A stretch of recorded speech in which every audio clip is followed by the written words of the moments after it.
Hey there, internet friends. Trevor Starkey here with another episode of TV Thursday. Now, just 1 week after coming on here and saying I don't have enough time to binge watch TV anymore because I'm creating so much content and work and all that stuff, I sat down on Sunday and binge watched all of the new Netflix show Glow. But to be fair, it's a 10-episode show, and each episode's about 30 minutes long, so it wasn't a huge commitment. I was able to kind of crank out the 5-ish hours of the show while I was grinding through some Final Fantasy XIV Online on Sunday, and it was fun. It was a ton of fun. I really enjoyed the show. If you don't know, Glow is a fictional account of the kind of formation of a show from the mid-'80s called Glow, the Gorgeous Ladies of Wrestling, that kind of aired on, I want to say, like Saturday mornings, kind of in amidst cartoons and stuff like that, and it was a show about women wrestlers, with some other things like thrown in, sketches and rapping and weirdness. And this show is not telling their story, it's not like a biopic or anything like that, but it's inspired by their story, and it's kind of a fictional account of the formation, as I said earlier. One of our central characters is a character named Ruth Wilder, played by Alison Brie of Community and Mad Men and BoJack Horseman.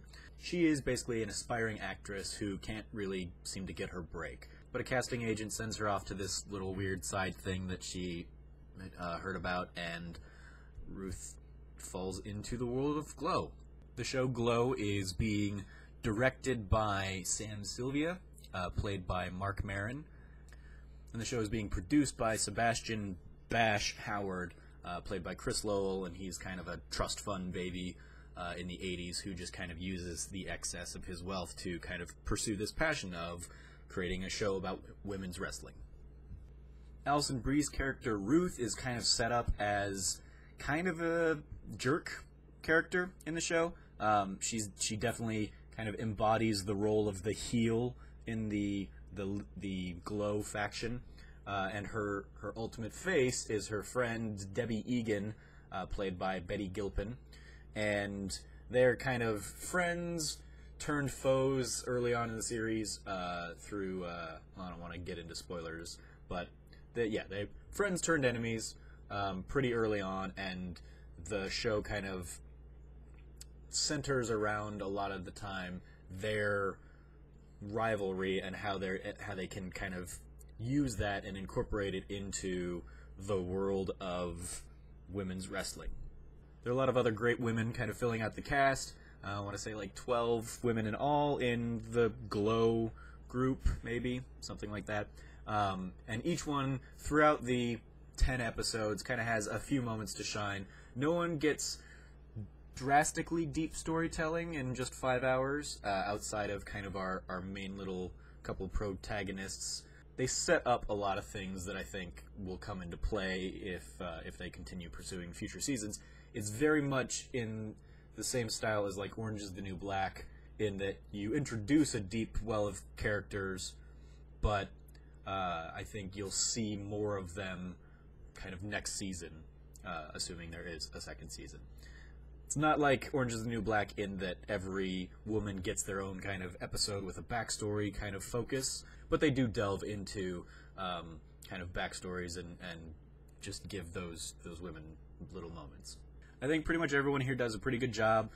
For me personally, Alison Brie was a standout, as well as Mark Maron. I think both of them are given the most to do throughout the season, and I think they kind of take the ball and run with it in their respective roles. Alison Brie's Ruth really kind of starts out unsure and trying to find her place, and quickly identifies this as a place where she can kind of be empowered, but she still doesn't know necessarily the role she wants to play.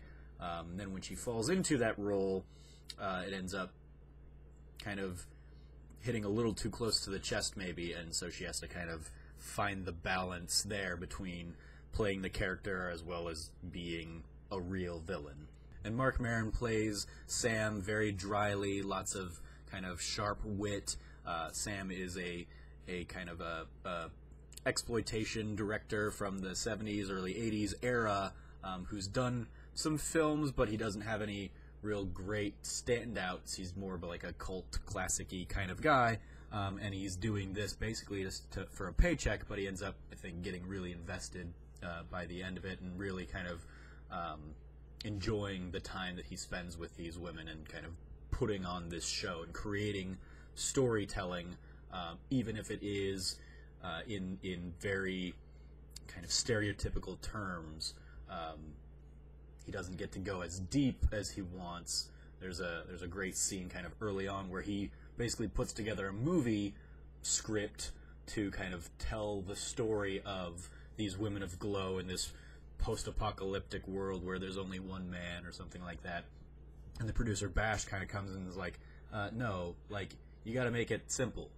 That girl is Indian, she's brown, make her an Arab, make her a terrorist. Boom, done. So, you know, like wrestling. Overall, I had a really good time with Glow.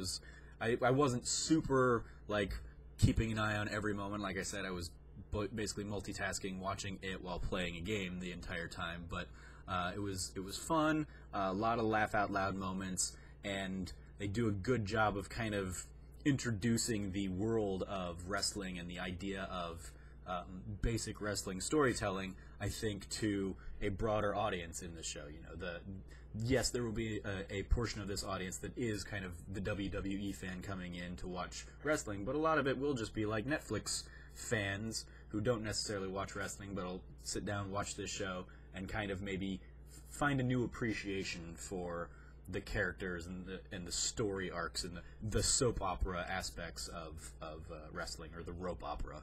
So those are my impressions on Glow. Let me know what you think about the series in the comments below. As always, I've been your host, Trevor Starkey from TrevorTrove.com. You can follow me at SnarkyStarkey on Twitter.